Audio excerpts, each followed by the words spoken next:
अभी बिहार में 2025 जो ही सामने आया तो यानी कि चुनावी सड़ पे चढ़ गया। समय कम कम दिन है, इसी में प्रत्याशियों का दौर है। एक कहावत है, रात नहीं ख्वाब बदलता है, मंजिल नहीं कड़वा बदलता है। जज्बा रखो जीतने का, क्योंकि किस्मत बदले न बदले पर वक्त बदल जाता है। ये साहेबगंज विधानसभा का है, क्योंकि यहाँ पे महागठबंधन से इतनी प्रत्याशी हैं, लेकिन इस प्रत्याशी में एक नए युवा जो जोश खरोश के साथ 98 साहेबगंज विधानसभा क्षेत्र में लगातार जनसंपर्क करते रह रहे हैं, और वो है पंकज कुमार वर्मा जी, जो हमारे साथ अभी 24 नेशन से जुड़े हुए हैं। अब इनसे जानते हैं साहेबगंज विधानसभा क्षेत्र के विषय में। बहुत बहुत धन्यवाद, और आपके जितने भी दर्शक हैं उनको भी बहुत बहुत धन्यवाद, और साथ ही साथ अपने तमाम साहेबगंज वासियों को पंकज कुमार वर्मा की तरफ से सादर नमस्कार। अच्छा, आए दिन हम देख रहे हैं कि आप लगातार फील्ड में जा रहे हैं, लेकिन जनता का क्या फीडबैक इस बारे में क्या करा? जी, जो भी हम अभी लगातार पिछले 6 महीने से, उससे भी ज़्यादा कहिए कि इस साल के हम प्रथम से ही क्षेत्र में भ्रमण कर रहे हैं। जनवरी से ही जब से हमने क्षेत्र में भ्रमण दौरा शुरू किया, एक एक दुकानदारों से, एक एक घर से मिलने का काम किया। इसमें जितना रोष वर्तमान नेतृत्व पर था और उसके विपरीत जो बदलाव की एक लहर है, उस लहर में जो मांग थी हमारे समाज में कि एक युवा चेहरा ऐसा शिक्षित आए जो कि समाज में सचमुच में एक बदलाव का हिस्सा बने। तो अभी क्षेत्र में हम लोग लगातार भ्रमण में हैं। समाज पूरी तरह से बदलाव के मूड में है और इस बार जो है कि परिवर्तन करने को तैयार है। अच्छा पंकज जी, एक चीज़ देखा जाता है कि चुनाव में राजनीति जो करते हैं उनमें जातीय फैक्टर बहुत दिखता है। जी, थोड़ा सा ये है, अपने बिहार में जातीय फैक्टर काम करता है कि कहीं ना कहीं कुछ लोग इसको जो है कि एक मैंने कहिए ना मोहर लगा चुके हैं, किंतु ऐसा नहीं है। बदलाव में सभी जाति मिलकर ही वोट करते हैं, तभी कोई सरकार बनती है, कोई विधायक चुने जाते हैं। फिर भी थोड़ा दिनों के लिए जातीयता पक्षपात खींचतान होती है, लेकिन अंततः समाज जागरूक होती है, और जब वोट की समय आती है तो एक अच्छा खासा निर्णय लेकर सभी समाज मिलकर एक युवा चेहरे, कोई भी एक जो सार्थक चेहरा होते हैं, उनको चयन करने में सभी समाज के लोग भागीदारी देते हैं। क्योंकि जातीय समीकरण का पिछले चुनाव में जो जमे हुए मंत्री थे, जो रामविचार राय जी, जो अभी स्वर्गवास हो चुके हैं, लेकिन उनको हराने का काम जातीय फैक्टर किया था पिछले चुनाव में। देखिए, आपने जिनका नाम लिया, देवगंत हमारे नेता जो रहे पहले से, स्वर्गीय रामविचार राय जी, क्षेत्र के लिए एक मसीहा के रूप में थे और यादव समाज से आते थे। लेकिन यादव समाज में के साथ आने के साथ साथ उनके साथ सभी जाति धर्म का समर्थन था, क्योंकि उनका व्यक्तित्व जो था वो काफ़ी प्रभावशाली था, और हमारे समाज के लोग वैसे ही प्रभावशाली लोगों को चुनते हैं, ना कि ठगने वाले को। हाँ, ये है कि समय समय पर जातीयता और व्यवस्थाओं के आधार पर उनका जो है कि कभी कभी विधायकी गई, और जाने के पीछे भी कारण कुछ पार्टी के ही लोगों के, यानी अपने ही पार्टी के कुछ ऐसे जो सेकेंड थर्ड बेंच पे बैठे हुए लोग कार्यकर्ता कहलाते हैं, उसमें से चुनिंदा कुछ ऐसे लोग भी हैं जो कि होता है कि हमारे साथ कोई बैठे हुए हैं, वो हमारे साथ में धोखा कर दिए। तो वैसे लोगों के थोड़ा कारणों से हमारे जो देवगंत रामविचार राय जी जो पिछले बार चुनाव हार गए थे, यही सब कारण है कि हार गए थे। अच्छा, लगातार यहाँ साहेबगंज विधानसभा में महागठबंधन के सीट रहा है, और महागठबंधन के कई प्रत्याशी हैं, और आप महागठबंधन से मुकेश सहनी जी का ये वीआईपी पार्टी है, नाव छाप सिंबल है, उससे आप चुनाव की तैयारी में है, क्या लगता है इस पर साहेबगंज विधानसभा? जी, महागठबंधन के हम लोग हिस्सा हैं, और इसमें वीआईपी पार्टी अपने सुप्रीमो मुकेश सहनी के दिशा निर्देश में हम लोग क्षेत्र में हैं, सघन कंटिन्यू क्षेत्र में है, और ये सुनिश्चित है कि इस बार वीआईपी भी इस साहेबगंज से लड़ेगी, और हो सकता है कि बहुत जल्द इसकी घोषणा हो जाए। सीट शेयरिंग के साथ साथ में अगर घोषणा हो, साहेबगंज की सीट की जल्दी घोषणा हो जाएगी, और वीआईपी ही लड़ेगी यहाँ से। और वीआईपी के तरफ से ये भी सुनिश्चित है कि पंकज कुमार वर्मा इस बार बैस का चेहरा बनेंगे, क्योंकि बैस समाज हमेशा से एक वोट देने तक ही सीमित रही है। तो बैस समाज में भी काफ़ी रोष है, क्योंकि वर्तमान जो एनडीए सरकार है, बीजेपी अभी वर्तमान में जो यहाँ के स्थानीय नेतृत्व करता है, उनसे जो है कि व्यवसायी लोग काफ़ी क्षुब्ध हैं, चाहे वो साहेबगंज हो, देवरिया हो या जाफरपुर हो। आपने देखा होगा कि कई एक बार नगर परिषद में भी साहेबगंज में भ्रष्टाचार को लेकर विधायक जी और नगर सभापति उपसभापति आमने सामने हुआ करते थे। तो वैश्य समाज से आते हैं। तो ये जो स्थानीय नेतृत्व करता है, ये वैश्य समाज को अब देखना नहीं चाह रहे हैं किसी भी पद पर। उनको हटाने के लिए तरह तरह के ये लोग अपना सिस्टम लगा रहे हैं, लेकिन कामयाब हो नहीं रहे हैं। तो इसी चीज़ों से जो है कि डर कर हमारे जो अभी स्थानीय जो विधायक है, पर्यटन मंत्री, यही सबसे डर कर समाज में कंटिन्यू यहाँ पे रहकर अभी अपना पर्यटन मंत्री का प्रभार समझिए कि वो हो सकता है कि सम्राट चौधरी जी को दे दिए हो, और वो क्षेत्र में सघन बहुरूपिया के रूप में लगे हुए हैं और क्षेत्र के लोगों को गुमराह। ऐसा क्यों कर रहे हैं? क्योंकि वो तो पर्यटन मंत्री है, सम्राट चौधरी क्यों देंगे? तो पर्यटन में ही न का शब्द हटा दीजिए, क लगा दीजिए, पर्यटक हो जाता है। अब पर्यटक का क्या काम होता है तो देखबे करते हैं। आप ऐसा बात नहीं बोल सकते हैं। क्या चीज़? तो इसमें गलत क्या? पर्यटन मंत्री हैं आप, कैसे दे देंगे अपनी पदभार को किसी दूसरे? नहीं, पदभार देने की बात नहीं है, मैंने जिम्मेवारी दे दी होंगे कि चलिए वहाँ से आप ऑर्गेनाइज कीजिए, हम थोड़ा सा समाज को बांट कर आते हैं। आपने पिछले एक भी सभा में देखा था, सभी लोग देखे होंगे, हमारे साहेबगंज वासी भी देखे होंगे कि एक सभा में उन्होंने संबोधन किया था कि हम राजू राम है, राजू माझी है, राजू पासवान है, राजू राय शायद नहीं बोल पाए होंगे। तो कहीं ना कहीं उनमें जो है कि कुछ झलक रहा है, कुछ घबराहट, बेचैनी। और हमें तो सुनने को मिला है कि वो अब एक हमेशा जो है कि विशेषज्ञ डॉक्टर के साथ रहते हैं कि बीपी का थोड़ा सा कंट्रोल अनकंट्रोल कहीं नहीं हो जाए, क्योंकि कहीं पे कुछ अगर परेशानियां आती है तो भगवान भी साथ नहीं देते हैं। तो हमेशा देख रेख में रहकर बयानबाजी करते हैं, और बहुत ऐसे अनर्गल बयानबाजी कर रहे हैं। आपसे ही आप मीडिया चैनल, मीडिया साथी है, कोई व्यक्ति अगर राजपूत है तो कैसे राजू राम हो सकता है, कैसे राजू पासवान हो सकता है? सभी समाज मिल के तो वोट देते हैं, ये तो होता है। हार का भय कि हमारा सत्ता आगे माने विधायकी पद नहीं मिलेगा। तो अब 1 महीने के लिए पर्यटन मंत्री का ये जिम्मेवारी संभाले, किसी माननीय मुख्यमंत्री जी के साथ रहे या अपना क्षेत्र देखे, क्योंकि 20 साल में तो अब याद आया है इनको। तो ये डर भय से जो है कि इनको अब सारा गणित कहिए कि ना कि सारा माइंड सेटअप गड़बड़ा गया है। अब चुनिंदा जो सिस्टम के साथ ये रहते हैं, इस क्षेत्र में भ्रमण कर रहे हैं, तो ये लोग ऐसे मैनेजमेंट में है कि अब याद ही नहीं कि हमको सरकार भी चलानी है क्या। आपने देखा होगा कि अब ये लग गए हैं एक स्लोगन में, अपना पोल खोल अभियान चला रहे हैं। बहुत जगह पे साहेबगंज विधानसभा के कोने कोने में पोल पर एक बोर्ड लग रही है जिस पर एक स्लोगन लिखा हुआ है, पोल, उसका नारा है पोल खोल अभियान। अगर आप विकास किए हुए हैं, पर्यटन मंत्री का दायित्व है, आपने वादा किया था साहेबगंज वासियों से कि जब हम पर्यटन मंत्री बन गए हैं तो प्रत्येक पंचायत में पर्यटन स्थल बनाएंगे।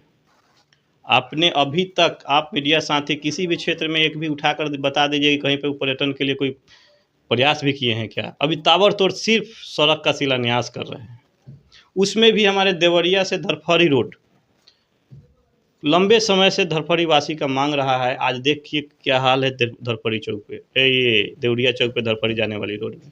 कल मेरा गाड़ी वहाँ पे फंस गया था, काफ़ी गड्ढा था।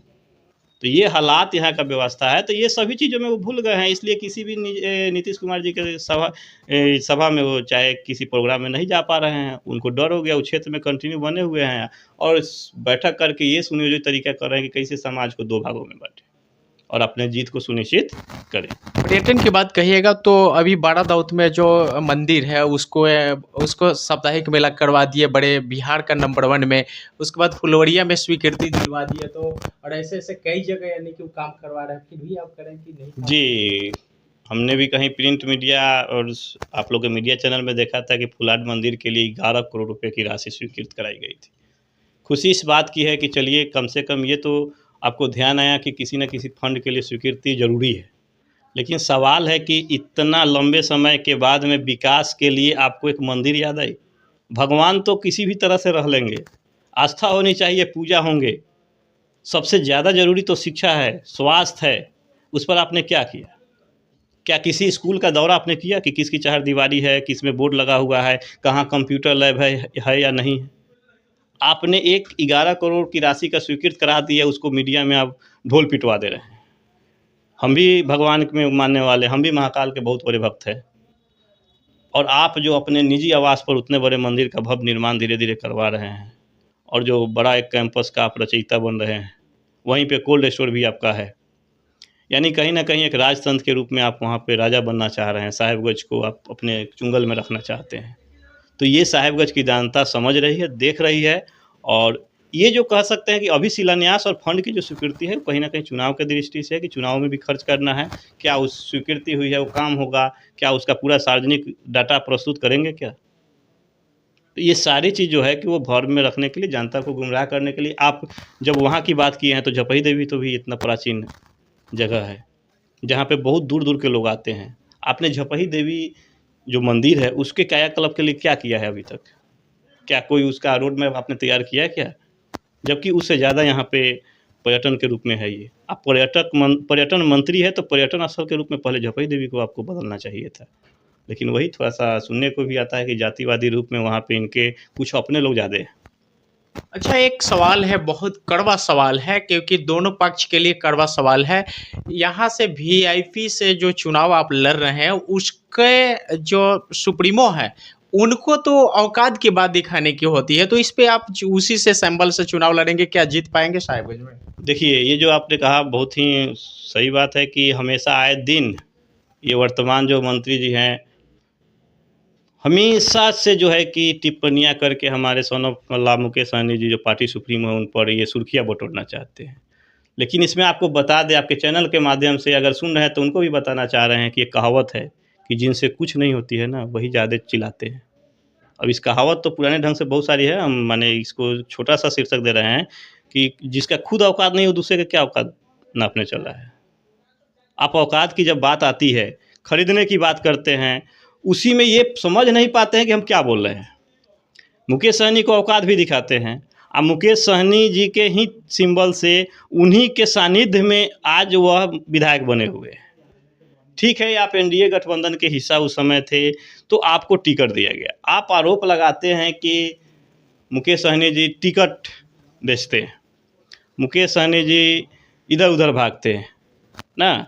सबसे पहले तो उनको खुद सोचना चाहिए कि हम ये बोल रहे हैं तो ये हमारे लिए ही शर्मनाक है, क्योंकि उनके जर्नी का जो स्टार्ट है, अब लगता है कि गिनीज बुक वाले भी उनको ले लें।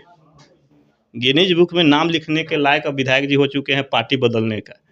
एलजेपी से जर्नी 2005 में स्टार्ट किया था उन्होंने, उसके बाद में जदयू में आए। जदयू से आप सभी मीडिया बंधु को मालूम होगा कि ये औकात की बात कर रहे हैं, तो औकादे के लिए हम यहाँ पे चल रहे हैं कि एक सभी लोग मिल के, कुछ चुनिंदा ये साथी एक ग्रुप बना के तोड़-फोड़ करके ये सोचे थे कि हम कुछ दिखा देंगे तो हम पार्टी का निर्माण हुआ था, जिसके नेतृत्वकर्ता हमारे मांझी जी बने हुए थे, जो भी एनडीए में ही हैं।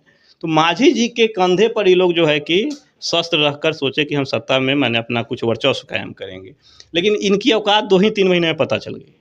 तो जो खुद एक पार्टी में निर्माण करके कुछ नहीं कर पाए, वो किसी पार्टी सुप्रीमो को चैलेंज करने का औकात ही नहीं है। लेकिन एक सुर्खियाँ बटोरने के लिए अपने कुछ चुनिंदा जो समर्थक बैठते हैं, उनको माने ताकत देने के लिए, हवा में बैलून माने गैस भरने के लिए इस तरह की बयानबाजी करते हैं। लेकिन आपको बता दें कि मुकेश सहनी जी क्या, अगर आप चैलेंज करते हैं, औकात की बात करते हैं, तो आप कहीं पे सभा लगाइए ना, हम लोग का लाइव डिबेट में आपकी औकात को हम देख लेते हैं। आप आरोप लगाते हैं टिकट खरीदने का, कभी कुछ आरोप लगाते हैं, कभी कुछ की पल्ला बदल लिए। हम वो तो 2 दिन पहले वो कह रहे थे कि वो लोगों से कह रहे थे कि हम नरेंद्र मोदी के साथ गए तो गलत है क्या? अरे गलत नहीं है तो वो अगर छोड़ दिए तो गलत है क्या? हमारे माननीय मुकेश सहनी जी शोषित, वंचित, गरीब सभी समाज के लोगों के लिए लड़कर बहुत अधिकार भी दिलवाए हैं और आगे भी एक उम्मीद बने हैं। लेकिन आपके माननीय प्रधानमंत्री जी, आज तो हम सभी के प्रधानमंत्री हैं, तो उन पर कोई गलत टिप्पणी नहीं कर रहे हैं। लेकिन एक शिक्षित होने के नाते हम पूछना चाहते हैं कि उनसे ज़्यादा जुमलेबाज कोई है क्या इस धरती पे? आरोप भी लगता है कि सहनी समाज के लिए कहाँ कुछ करता है मुकेश सहनी जी। तो ये आरोप से पहले तो देखना चाहिए ना कि जब वही लोग सिस्टम में है, सहनी समाज के लिए कहते हैं, आप राजपूत समाज के लिए क्या किए? आपका तो धनैया के राजपूत समाज लोग बगावत कर ही रहा है, बहुत सारी जगह कर रहा है, तब कहिएगा कि वो हमारा नहीं है। तो सहनी समाज के लिए कैसे नहीं किए? सहनी समाज का जो उम्मीद बने हैं, जिस तरह से उन्होंने सहनी समाज को उठाने का काम किया है, बहुत सारे सहनी समाज के लोग जागरूक हुए हैं।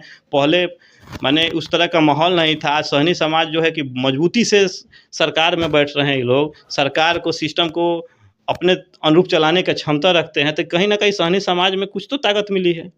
अब रही बात कि और सारे अनेक लोग मिलेंगे तब तो ताकत मिलेगी। अब अनाप शनाप भी बोल देते हैं सहनी समाज के लिए नहीं किए हैं, तो क्या बीजेपी राजपूतों की पार्टी है? पंकज जी, एक आखिरी सवाल है कि आप में भी तो 2 आदमी चुनाव लड़ रहे हैं आप लोग। तो देखिए, चुनाव लड़ कहाँ रहे हैं, तो तैयारी कर रहे हैं। समाज में लोग, पार्टी की प्रचार हो रही है, प्रत्याशी की दावेदारी दोनों आदमी कर रहे हैं। बिल्कुल, सभी लोग, लोकतंत्र है, सभी लोगों की इच्छा होती है कि हम बने। अपने जो क्या कहते हैं कि फीडबैक लेकर कि हम क्या हैं, अपनी बातों को रखा जाता है समाज में। कि हम किस जगत से आए हैं, कहाँ से आए हैं, मेरा क्या उपलब्धि है, हम क्या कर सकते हैं। समाज में अपनी अपनी बातों को रखा जाता है, उसी में से समाज भी चाहते हैं कि हाँ फलना नहीं फलना आएगा तो हम लोग समर्थन उत्साह से देंगे।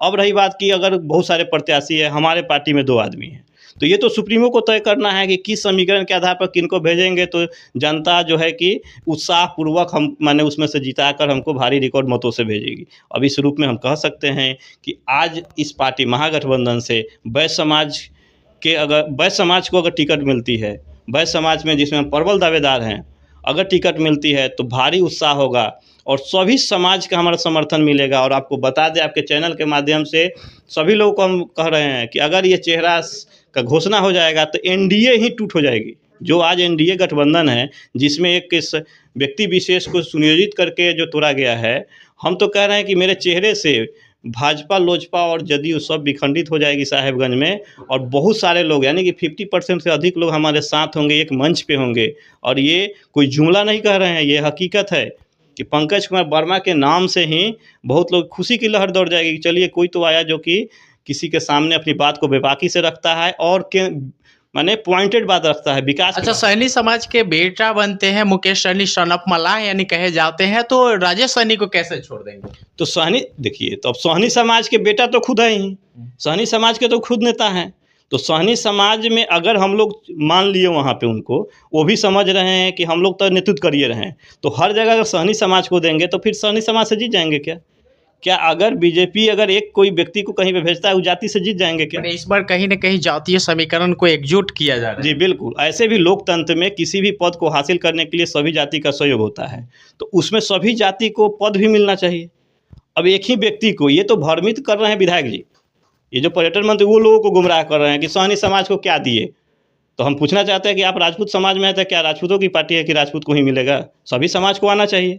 तो हम आज के डेट में यही है कि सहनी समाज में मुकेश सहनी जी तो हैं ही ऑलरेडी, मुकेश सहनी जी के नेता, जो सभी सहनी समाज उनको मानते भी है। अब जहाँ पे समीकरण के साथ साथ में मजबूती होगा, वैसा लोकप्रिय चेहरा होगा, तो सहनी समाज के भी लोग उतरेंगे विधायक के पद में। ये कोई ज़रूरी नहीं कि हर जगह विधायक में भी सहनी समाज ही उतरे। तो ये समाज को द्वेषता फैला रहे हैं ये पर्यटन मंत्री, और उनको कह देना चाहते हैं कि इस तरह के द्वेषता फैलाकर समाज जागरूक है, समाज जान रही है कि सभी लोगों को मौका मिलता है विधायकी में, तो वहाँ से वो अपने ही जाति के क्यों भेजेंगे? और भी जाति, सब जाति का मिलन होना चाहिए। तो अन्य जाति जिनके आज मौका नहीं मिला, वो लोगों को भेजेंगे। ये कह सकते हैं कि विधायक जी इस पर ये डर गए हैं कि अगर इस तरह से कहेंगे तो सहनी समाज उनका विरोध कर देगा। तो इस बार क्लियर है? बिल्कुल क्लियर है। क्या चुनाव क्या रहेगा आपका इस बार? देखिए, महागठबंधन से ही हम आएंगे। अच्छा, पंकज जी जुड़े हुए थे और स्पष्ट क्लियर कह दिए कि सारी जाति के समीकरण को मिलाकर 98 साहेबगंज विधानसभा में महागठबंधन चुनाव लड़ेगी, और इस बार वीआईपी से चुनाव चिन्ह नाव ही साहेबगंज विधानसभा में चलेगी। आपको बोल दे, महागठबंधन से ही आएंगे और वीआईपी का ही सीट है ये। नाव छाप चलेगा? बिल्कुल चलेगा, नाव पर ही सवारी सब लोग करना है, उसी पर इन पर्यटन मंत्री को पर्यटक के रूप में घुमाया जाएगा। इस बार नाव चलेगा? बिल्कुल इस पर नाव चलेगा। तो आप देख सकते हैं कि हमारे चैनल में 24 सच नेशन में